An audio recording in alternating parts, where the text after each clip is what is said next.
Life in the real world. Have you ever heard that phrase? Have you ever used that phrase? It is most often applied in situations when a line is clearly drawn between those who don't have and those who have.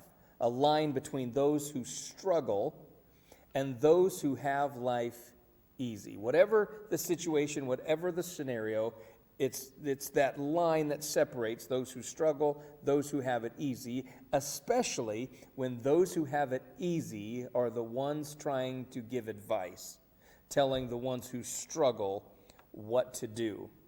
We see it right now with the politicians who are still getting paid, telling the citizens of the world what they need to do.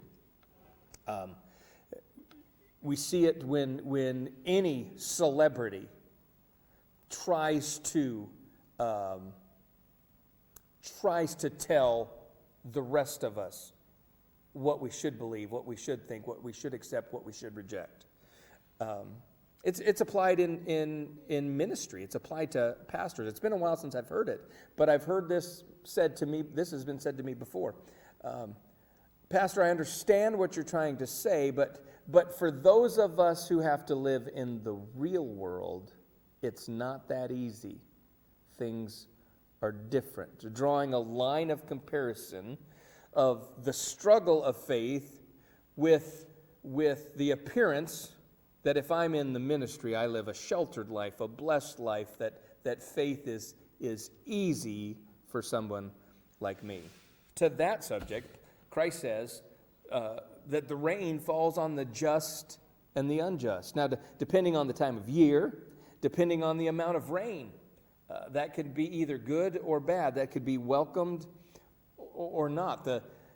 Noah and his family had to endure the same storm that destroyed the world. And so what Christ is saying is, when it comes to life, we're all in this together.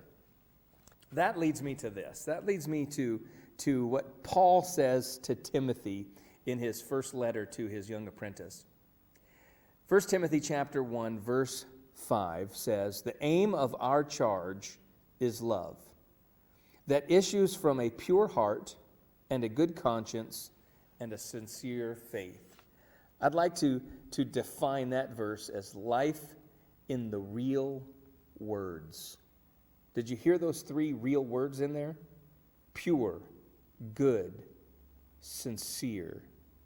A pure heart and a good conscience and a sincere faith. That's not just to those who are high on the ladder, if we could call it that, of being a follower of Christ, those in spiritual leadership. That's for any follower of Christ. That life in the real world is best lived by life in the real words.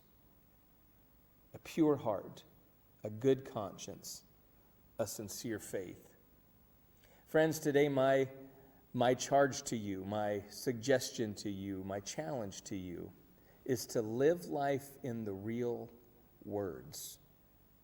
And if we live life in the real words, life in the real world, regardless of the struggle, life in the real world will be blessed when we live in the real words. Hey, I'm Pastor Mark. This is Everything Rhymes with Coffee. Please like, comment, share, click the link to The Point, which is our church page, and follow so that you can get these every day. And until tomorrow, the Lord bless you and keep you.